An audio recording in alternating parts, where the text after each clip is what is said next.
आइव गेल ठंड के मौसम में गरम कपड़ा बला महा धमाका सेल आए गेल आहा के गांव टोला में।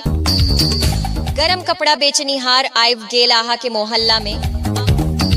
आउ दीदी चाची माता बहन ठंडी से बचई के लेल एहजा पर सबसे बेहतरीन गरम कपड़ा उपलब्ध छै।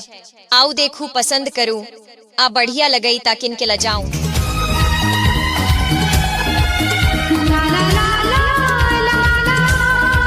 हाँ, आबू आबू भैया लोग, ठंडा के गरम कपड़ा कीनू, एकदम मजबूत और टिकाऊ गरम स्वेटर गरम जैकेट कीनू। एकदम बढ़िया बढ़िया गरम कपड़ा ला के आइल छी आहा लोग के लेल। आउ दीदी बहन लेडीज जैकेट लिया, स्कार्फ लिया, बोआ नूनू खातिर छोट साइज वाला जैकेट, सूटर, टोपी, मोजा और मॉफलर लिया।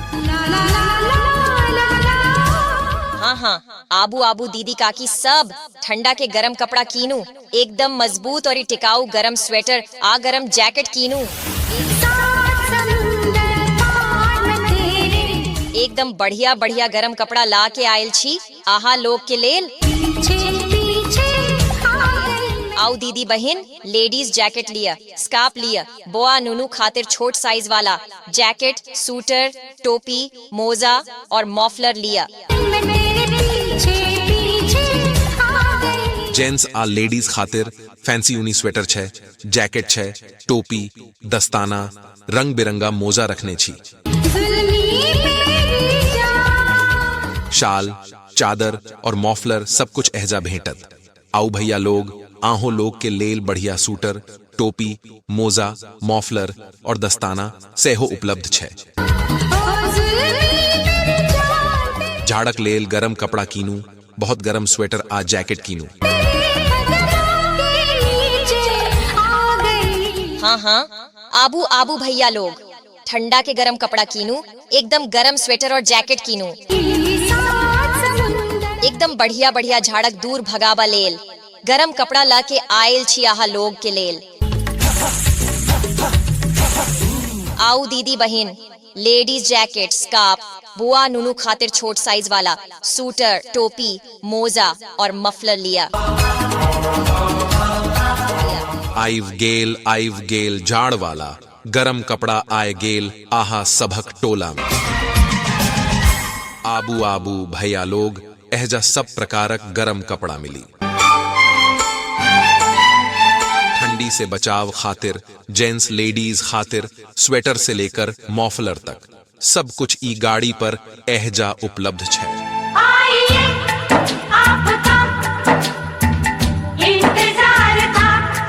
आउ गरम कपड़ा किन के ठंडी में गर्मी के मजा लिया। हाँ, आबू आबू बाबू भैया लोग, ठंडा के गरम कपड़ा कीनू, मोजा, मफलर, स्वेटर, टोपी, सर से लेकर पांव तक के गरम कपड़ा कीनू। हर प्रकार के गरम कपड़ा कीनू एहजा पर। आउ गाड़ी के पास आउ, अपने के गरम आ स्टाइलिश रखबाक लेल, अपना लेल आ भैया भौजी के लेल गरम कपड़ा कीनू। आइव गेल ठंड के मौसम में गरम कपड़ा बला महा धमाका सेल आए गेल आहा के गांव टोला में। गरम कपड़ा बेचनिहार आइव गेल आहा के मोहल्ला में। आउ दीदी चाची माता बहन यहाँ पर ठंडी से बचई के लेल एहजा पर सबसे बेहतरीन गरम कपड़ा उपलब्ध छै। आउ देखू पसंद करू आ बढ़िया लगई ताकिन के लजाऊं। हाँ, आबू आबू भैया लोग, ठंडा के गरम कपड़ा कीनू, एकदम मजबूत और टिकाऊ गरम स्वेटर गरम जैकेट कीनू। एकदम बढ़िया बढ़िया गरम कपड़ा ला के आइल छी आहा लोग के लेल। आउ दीदी बहन लेडीज जैकेट लिया, स्कार्फ लिया, बोआ नूनू खातिर छोट साइज वाला जैकेट, सूटर, टोपी, मोजा और मॉफलर लिया। हाँ, आबू आबू दीदी काकी सब ठंडा के गरम कपड़ा कीनू, एकदम मजबूत और टिकाऊ गरम स्वेटर आ गरम जैकेट कीनू। एकदम बढ़िया बढ़िया गरम कपड़ा ला के आयल छी आहा लोग के लेल। आओ दीदी बहन लेडीज जैकेट लिया, स्कार्फ लिया, बोआ नूनू खातिर छोट साइज वाला जैकेट, सूटर, टोपी, मोजा और मॉफलर लिया। जेंट्स आ लेडीज खातिर फैंसी ऊनी स्वेटर छे, जैकेट छे, टोपी, दस्ताना, रंग बिरंगा मोजा रखने छी, शाल, चादर और मॉफलर सब कुछ एहजा भेंटत। आओ भैया लोग आहो लोग के लेल बढ़िया सूटर, टोपी, मोजा, मॉफलर और दस्ताना सेहो उपलब्ध छे। गरम कपड़ा कीनू, बहुत गरम स्वेटर आ जैकेट कीनू। हाँ हाँ आबू आबू भैया लोग,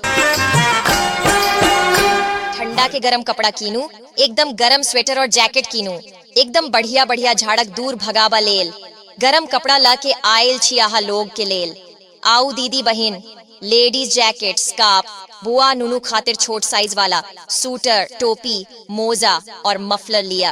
हर बात का वक्त मुकर्रर है, हर काम के साथ। आइव गेल झाड़ वाला गरम कपड़ा आए गेल आहा सबक टोला में होती है हर काम के साथ। आबू आबू भैया लोग एहजा सब प्रकारक गरम कपड़ा मिली।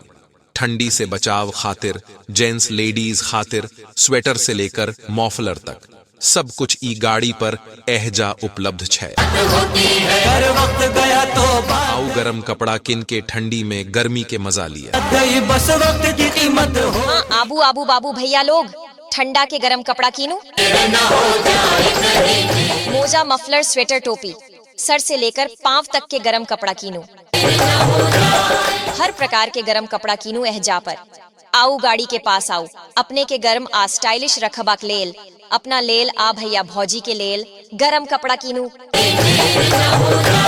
हाँ हाँ आबू आबू भैया लोग ठंडा के गरम कपड़ा कीनू, एकदम मजबूत और टिकाऊ गरम स्वेटर, गरम जैकेट कीनू, एकदम बढ़िया बढ़िया गरम कपड़ा ला के आइल छी आहा लोग के लेल। आओ दीदी बहन लेडीज जैकेट लिया, स्कार्फ लिया, बोआ नूनू खातिर छोट साइज वाला जैकेट, सूटर, टोपी, मोजा और मॉफलर लिया। हाँ आबू आबू दीदी काकी सब ठंडा के गरम कपड़ा कीनू, एकदम मजबूत और टिकाऊ गरम स्वेटर आ गरम जैकेट कीनू, एकदम बढ़िया बढ़िया गरम कपड़ा ला के आयल छी आहा लोग के लेल।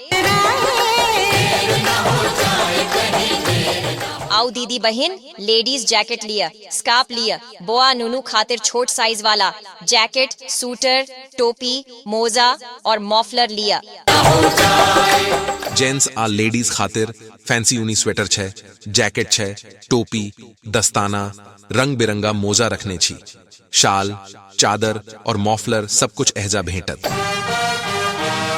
आओ भैया लोग आहो लोग के लेल बढ़िया सूटर, टोपी, मोजा, मॉफलर और दस्ताना सेहो उपलब्ध छे।